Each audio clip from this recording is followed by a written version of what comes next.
गोटे डंगारे दी जन बंधु समुद्र मझे जाउथिले। हठात झड़ तूफान आसिला।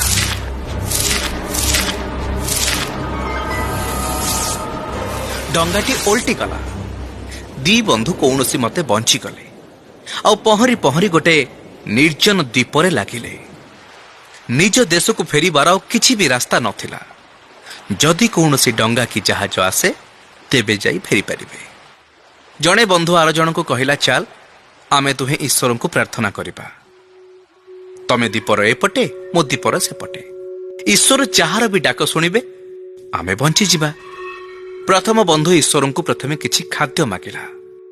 किछि समय पर से गोटे कदली गछ देखिला आ मन भरी पाचिला कदली खाइला। दीपर आरपटे थिबा ता बंधु कथा भूली गला।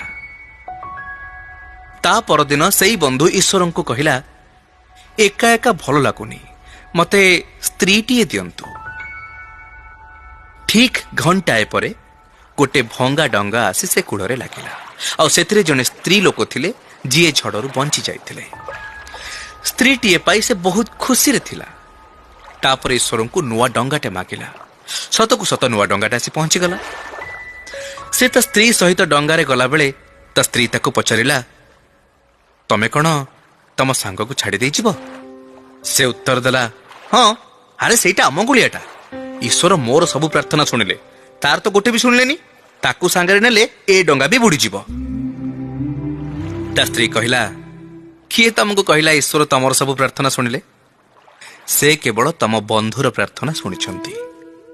से आश्चर्य ही पचारिला, माने से कौन प्रार्थना करथिला कि? ता स्त्री उत्तर देला, से केवल गोटिए प्रार्थना करथिले, हे ईश्वर मो सांगर सबु प्रार्थना शुणंतु।